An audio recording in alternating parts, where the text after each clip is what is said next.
Hey, what's going on, everybody? Today we are looking at the Trn Cs2.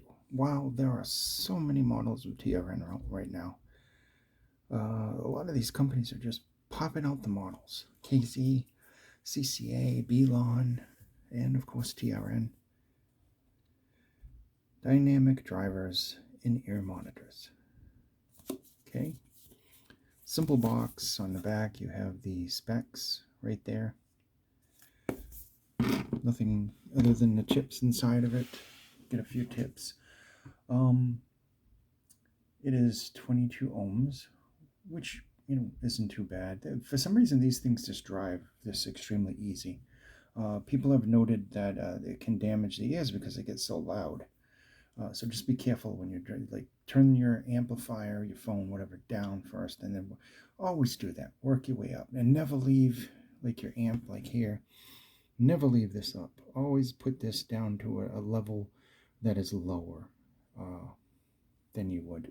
Never keep it cranked up. Make sure. I know a couple of times I've done that, and boy, you don't want to have that thing turned up and pop your damn earphones or headphones.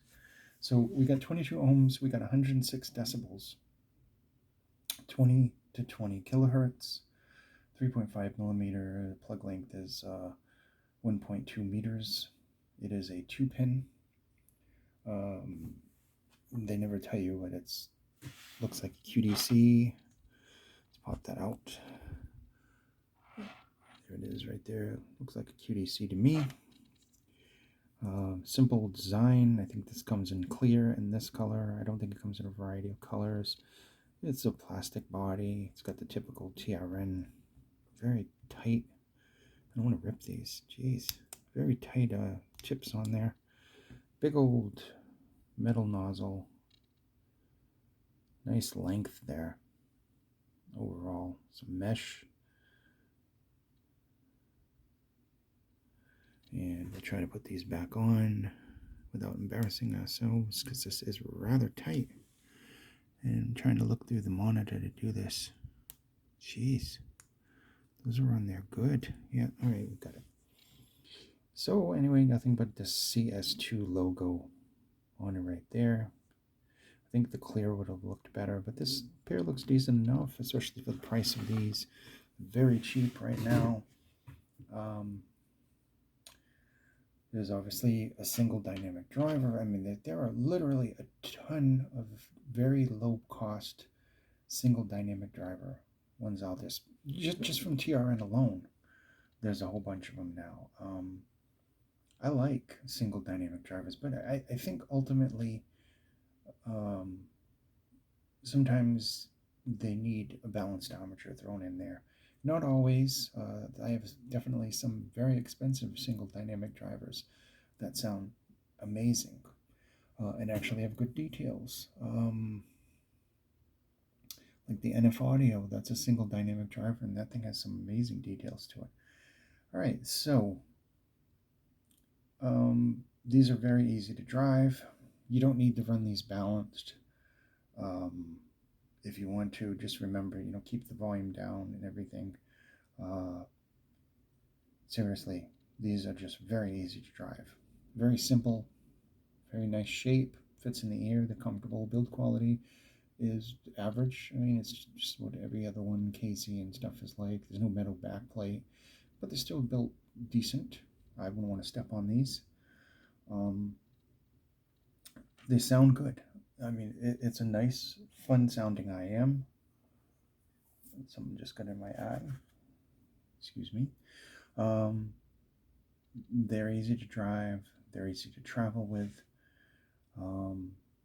They have a decent amount of bass, but it's not overly done. It's kind of just balanced. The bass is balanced. It has a natural sound to it. There's good detail there as well. We try to keep it simple. I'm not going to get into timbre. I'm not going to say this has timbre that's natural and organic, and that the layering and it just going to show you that the bass is good. It is natural sounding. It kind of has a balanced presentation to it. There's definitely no bloating there. Um, Now, it does bleed into the lower bass a little bit, but not very much. I mean, it's very, very minute. That said, for the most part, the mids are extremely clear. Uh, the mid, it just really just has a good amount of emphasis on vocals. Uh, you can hear everything very well. Uh, Honestly, there's not too much recession there in the mids, which is good. I think that they're a little bit forward, but for the most part, they sound natural. They're in kind of a decent uh, position as is. Then we get into the highs. Now, the highs are, decent. There's some decent sparkle there. There may be a little bit boost onto the treble. I don't find there any like harsh spikes or anything, but I would say this crosses somewhere into the VU shaped territory.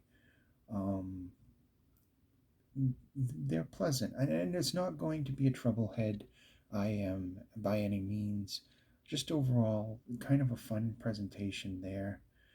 Um, the tuning will be enjoyable for a wide variety of different types of music. It's a simple IAM. It's a cheap price for these. What you're getting is a decent quality sound. It's fun.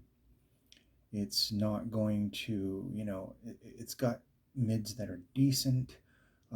It's definitely got some nice bass clarity there. It's got some really nice sparkle on the treble. Soundstage in general is decent. There's some decent, accurate soundstage there. The imaging is good. It's not going to win any contests, but again, for this price range, I think a lot of people will be pleasantly surprised by the quality that you're getting with this. So, overall, in a nutshell, it's quite simple, as with my review, it's quite simple. It's fun sounding. Now, I wouldn't say it is as mature sounding as the Belon that we just did shortly ago. But this thing for the price range, this is really nice to just grab one of these pairs. Now this cable, we didn't do the cable, but this cable is typical. You would get KZ, TRN, and stuff like that, KB, Air, and stuff. It's just, it's there. It's going to get tangled. Get a new cable. Of course, that's going to do something to the signature. Tips, you really don't need to. TRN makes some really decent tips. And well, we all have our different preferences, so you probably are going to change out the tips. I find them fine for this. This, with the cable, everything good to go. Just throw this in your bag. Buy a case for it. There's all kinds of nice cases out there. We have these kind. We have the metal kind, which I don't know where the heck I put it. But we have these in metal. Just buy a little case for it, buy a pouch for it or something. Throw this in your bag and you have a nice listening session that is enjoyable. These would be fun for the gym as well. If you want wired, they don't need any amplification. They don't necessarily scale with amplification. They do get louder, but it's not necessary with these, which is unusual because usually almost every pair I talk about likes amplification, even 16 ohm ones. And these don't really need it. They're fine as is. So that said, yeah, I would definitely recommend these. They're very decent overall. Very, very decent for the price and the quality. Nice and fun sounding. And that seems to be. There are three categories: people that like the fun sounding, that aren't too critical. Then there's the people that want something more with an emphasis on, neutrality and detail. And then there's the Harman people too that like to get a little bit of both. Um, these fall into the fun category. They're not incredibly detailed, but they're accurate. they're definitely accurate. I'm not going to deny that. There's a good accurate here, and there's a good funness to them.